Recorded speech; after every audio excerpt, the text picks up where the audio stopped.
Jadi mindsetnya dulu, jangan sampai menganggap bahwa rezeki itu hanya dari gaji. Bahayanya adalah orang yang kerja, itu selalu ngenek-ngenek gitu Mas. Gajiku segini, ya kan? Untuk pengeluaran ini, kemudian apakah sisa atau kurang, kalau kurang utang di mana, kalau sisa mau ditabung berapa. Nah, ketika itu sudah terframe seperti itu, maka dia akan seterusnya mendapatkan seperti itu. Makanya untuk berada di gelombang keajaiban keberuntungan, nggak boleh terlalu logik. Karena rezeki tak terduga, itu nggak bisa dilogika. Kalau terlalu logik, susah dapat itu. Jadi supaya mengakses rezeki yang tak terduga, jangan kafir ya, kakean pikir. Om Bimo, secara teoritis, semua orang apapun profesinya kan berhak untuk menjadi kaya raya. Bahkan masih banyak loh teman-teman kita yang jadi guru GTT ya, itu gajinya 400.000, 700.000, 1 juta. Nah, itu gimana? Langkahnya apa yang harus dilakukan biar tetap punya hak yang sama untuk bisa menjadi kaya raya, Om Bimo? Oke, ya. Jadi sebelum saya langkah detail di teknis, saya awali dulu dengan yang melandasi. Karena yang melandasi adalah mindset, adalah belief system. Selalu akan arah ke sana. Mau kehidupan rumah tangga, mau finansial, mau relationship, itu semua arahnya di apa yang ada di isi kepala dulu. Karena itu yang paling sangat menentukan. Nah, jadi saya juga pernah di posisi yang bukan sebagai guru ya, tapi karyawan yang gajinya berapa sih gitu. Nah, ketika dulu kan saya masih cari uang itu kan harus kerja. Padahal setelah kerja itu udah capek, kerja aja banyak lemburnya gitu. Jadi seolah-olah sudah kayak nggak ada solusi. Saya pernah ngalamin begitu. Nah, setelah saya belajar tentang pengembangan diri, tahu tentang konsep rezeki dan lain sebagainya, itu akhirnya saya buka dulu. Saya kendorkan pikiran saya dulu bahwa rezeki saya bukan di PT ini dulu, tapi dari sang sumber rezeki, vertikal, bukan horizontal. Itu kemudian mulai membuka pintu-pintu rezeki tak terduga. Tak terduga itu nggak harus besar-besar kok, ada yang ngasih makan. Dulu kalau anak kos itu kan dikasih makan ibu kos itu udah rezeki tak terduga kan gitu. Ditraktir teman itu udah rezeki tak terduga gitu. Nah, dengan mensyukuri rezeki tak terduga kecil itu akan menarik rezeki tak terduga lainnya lebih besar. Nah, jadi mindsetnya dulu, jangan sampai menganggap bahwa rezeki itu hanya dari gaji. Bahayanya adalah orang yang kerja itu selalu ngenek-ngenek gitu Mas. Gajiku segini, ya kan? Untuk pengeluaran ini, kemudian apakah sisa atau kurang, kalau kurang utang di mana, kalau sisa mau ditabung berapa. Nah, ketika itu sudah terframe seperti itu, maka dia akan seterusnya mendapatkan seperti itu. Karena itu yang terpancar. Artinya apa? Rezekiku ya, misalkan gajinya 3 juta, ya rezeki itu cuma 3 juta gitu loh. Dan itu berapa puluh tahun seperti itu. Saya ketika kebuka itu, iya ya, kenapa saya hanya melabeli diri saya, rezeki saya hanya 3 juta, 4 juta gitu loh. Kenapa tidak 1 miliar gitu? Nah, jadi mindset yang dilandasi dulu adalah bahwa rezeki kita tidak terbatas ini dulu. Ya, karena kalau sudah terbiasa ngenek-ngenek anggaran dan lain sebagainya, itu pasti di bawah sadar dan yang terpancar belief sistemnya rezekiku cuma segini kok. Gitu. Dan kalau konsepnya orang yang nyari tambahan, biasanya yang terjadi atau nyari sampingan, biasa terjadi apa? Sampingan dan tambahan itu artinya apa? Yang lebih kecil daripada ini, gitu kan. Makanya teman-teman yang masuk di pelatihan bisnis selalu saya sampaikan, jangan anggap ini sampingan. Karena kalau dianggap sampingan apa? Nggak akan serius. Misalnya ketemu orang tanya, gimana kemarin belajar TikTok? Ya kan masih coba-coba, kan cuma sampingan. Kerjaan utama saya kan di kantor, begitu. Nah, bagaimana itu diubah dulu dari mindset bahwa ini adalah kerjaan utama saya. Ya, kerja ikut orang ini sampingan. Dan ini yang kalau misalkan belum bisa begitu minimal ini memang kerjaan sampingan saya, tapi yang bakal menjadi penghasilan utama.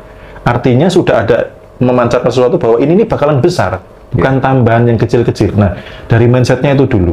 Kemudian yang kedua, nyambung di podcast kemarin, tambah sumber informasi, tambah circle. Jadi sumber informasi mendapatkan uang ini perlu, karena ini Mas, ada rumus fix bahwa rutinitas menciptakan masa lalu. Nah, orang yang terjebak rutinitas, masa depannya itu akan sama dengan masa lalu kok, nggak jauh-jauh beda. Itu kalau simbah saya, nenek kakek moyang saya ya, Albert Einstein mengatakan gitu, memakai cara yang sama, mengulang-ulang cara yang sama, tapi mengharap hasil berbeda itu katanya Mbah Albert Einstein itu gila. Gila. Bukan saya yang ngomong ya gitu. Nah, teman-teman yang sebagai guru honorer mungkin atau yang masih kerja pas-pasan, informasi tolong ditambah. Informasi mendatangkan uang yang di sela-sela waktu yang ada. Lalu lakukan. Kemudian circle-nya yang tepat. Kumpul dengan orang-orang yang punya minimal wirausaha atau dia juga punya penghasilan tambahan lagi. Karena kalau kumpulnya masih sama, dulu ketika saya masih kumpul selalu dengan karyawan, apa sih yang dibicarakan? Hanya plan, Mas. Hanya retorika, bukan sesuatu yang harus dieksekusi. Wah, ini bisnis lele enak nih. Coba deh. Jadi kalau ngomong tuh detail banget, Mas.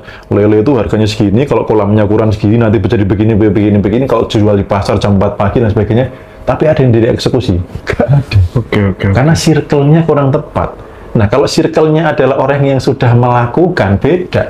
Ketika ada ide itu, ayo eksekusi. Yang kemarin udah kamu lakukan belum? Ketika ketemu akan ditagih, kamu ada kendala di mana? Gitu. Di Jogja ini saya juga menteri teman-teman, ayo ngumpul ngopi, tapi bahas TikTok loh ya. Saya kalau ngopi nggak ada cuan, nggak boleh ngopi. Ngopi harus cuan gitu. Saya panggil, gimana pencapaianmu minggu kemarin? Saya treatment. Coba mereka circle-nya, misalkan yang tidak orang yang mengeksekusi plan. Jadi informasi tambahi, bagaimana cara mendapatkan hasil di sela sisa-sisa waktu yang masih ada. Lalu circle, 2 itu menjadi patokan. Circle-nya diperbarui. Jadi jangan hanya di situ-situ saja. Jangan merasa cukup pengetahuannya hanya misalkan guru hanya sebagai guru, karyawan hanya sebagai karyawan, tapi pengetahuan lain ditambah. Karena kalau circle-nya meningkat, ya ada potensi penghasilan meningkat. Kalau sumber informasinya nambah, oh ternyata ada cara dapat duit selain kerja gitu.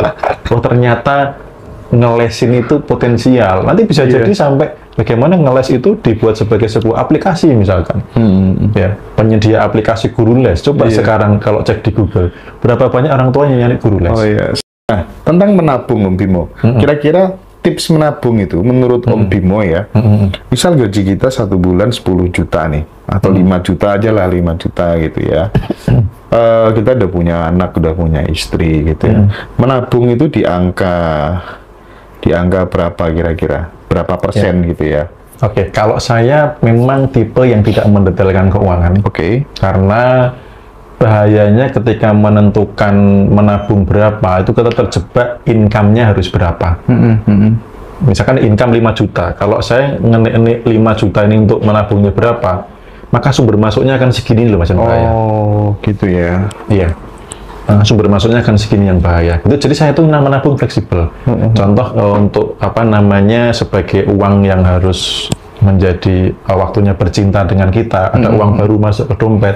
Ketika sudah banyak saya pindahkan ke laci. Kemudian apa namanya ada yang dibelikan emas. Itu saya fleksibel. Gitu. Karena apa? Supaya memang yang masuk ini juga fleksibel. Jadi kalau misalkan yang segini bahayanya adalah sumber masuknya ini nggak berubah ini. Oke, itu ya. Jadi tetap semua orang punya cara sendiri-sendiri. Saya lebih fokusnya yang masuknya dulu. Yang masuk dulu banyak, gitu. Dan kalau sudah menabung, saya ada tempat-tempat tersendiri. Satu, ada tempat rekening di mana ketika dia masuk nggak boleh keluar. Gitu. Ketika dia masuk nggak boleh keluar. Nggak boleh keluar. Kemudian ada rekening yang ketika masuk ini untuk jangka panjang. Pendidikan anak atau apa yang jangka panjang, kesehatan jangka panjang. Lalu ada yang ini rekening untuk operasional. Itu rekening beda ya berarti? Beda rekening. Sekarang banyak perbankan kan kita bisa masuk-masuk gitu. Ada yang ini istri saya kebetulan kan nonton, biar diatur nanti mana. Ya karena kalau hanya dari satu rekening bisa keluar, keluar masuk kan gampang nih. Jadi saya ada rekening yang tidak saya daftarkan m-banking, tidak saya daftarkan internet banking pun, tidak saya daftarkan tokennya, hanya untuk ngecek saldo. Jadi supaya apa? Ya susah untuk ngeluarin itu gitu loh. Coba kalau tak sadar m-banking kan, lihat TikTok ya pengen check out. Maksud rezeki tak terduga itu apa gitu? Iya, jadi merilis itu artinya tadi kita pas pertanyaan itu tentang hutang ya kalau salah ya. Kalau tentang ini juga apa tuh namanya saat kita ditipu ya, orang hutang nggak bayar segala macem gitu. Ya, berarti kan di situ sebenarnya ada penderitaan ya. Konteksnya adalah penderitaan karena hutangnya nggak balik atau ditipu. Dan di podcast kemarin saya sudah sampaikan bahwa untuk penderitaan tidak ada, kita perlu mengerti kehendaknya. Kenapa sesuatu diizinkan terjadi olehnya? Mari kita praktek begini, ini aja kalau nggak diizinkan olehnya nggak gerak. Betul. Kita ditipu, utang nggak balik-balik, itu juga sudah diizinkan. Nah, merilisnya itu salah satunya adalah dengan kita merefleksi, mencari-cari apa sih kehendaknya, kok saya diizinkan mengalami peristiwa ini. Dan kuncinya, kehendaknya itu baik dan sempurna. Nggak ada kehendak Tuhan itu yang nipu atau itu nggak ada lah, maksudnya yang Sang Maha. Nah, artinya apa? Ada kehendak baik. Jadi merilis itu lebih kepada kita tuh kayak ngobrol dengan diri, kita merenung gitu ya. Apa jangan-jangan waktu itu saya nyari duitnya nggak halal ya, gitu. Atau jangan-jangan memang ada harus ada pembersihan wadah rezeki lewat ini. Sehingga ketika sudah ada pemaknaan ulang, kan kalau belum ada pemaknaan ulang kan ini temennya jahat gitu kan. Wah ini, atau misalkan sampai ke Tuhan nggak adil, itu kan bahaya lagi gitu. Nah, ketika ada pemaknaan ulang, ini memang untuk pembersihan rezeki saya, lalu ketika konsep rezeki sudah vertikal bukan horizontal, akhirnya yakin bahwa pasti balik kok. Tadi Mas Indra juga sharing sendiri kan, ternyata setelah saya rilis, rezeki yang datang jauh lebih banyak, bahkan lebih banyak yang diutang itu loh. Iya, lebih betul banyak dong. ditipu itu loh. Saya pernah kok ditipu 1 BTC, 1,1 Bitcoin. Tapi saat itu masih harganya 7 juta. Kalau saya nggak mau ikhlas sekarang 1 Bitcoin berapa? Gitu. Iya. Tapi yang masuk lebih kok dari 1 Bitcoin sekarang. Betul. Gitu. Jadi itu tidak lagi saya coba deh itu kembali. Udah enggak, karena sudah vertikal, bukan horizontal gitu. Jadi yang masuk ini saya anggap sebagai pengganti yang pergi. Gitu. Jadi merilisnya begitu. Nah, kalau rezeki tak terduga, itu gini loh, teman-teman kan biasanya terkunci dari minta rezeki itu kan dari yang terduga, yang terhitung. Saya kerja begini, dapat gaji gini. Paling bonus les segini, dan lain sebagainya. Nah, ada loh rezeki tak terduga. Misalkan menang undian, misalkan tiba-tiba dikasih bonus. Ada kok peserta kelas saya itu yang sampai heran. Jadi, kakaknya itu ngasih duit. Lebih dari sekitar 2 jutaan lagi. Ini buat anak dia tuh kaget bengong. Kenapa gitu ya? Ya saya bilang, karena kamu sudah membuka pintunya. Gitu. Nah, makanya untuk berada di gelombang keajaiban keberuntungan, nggak boleh terlalu logik. Karena rezeki tak terduga, itu nggak bisa dilogika. Kalau terlalu logik, susah dapat itu. Jadi supaya mengakses rezeki yang tak terduga, jangan kafir ya, kakean pikir.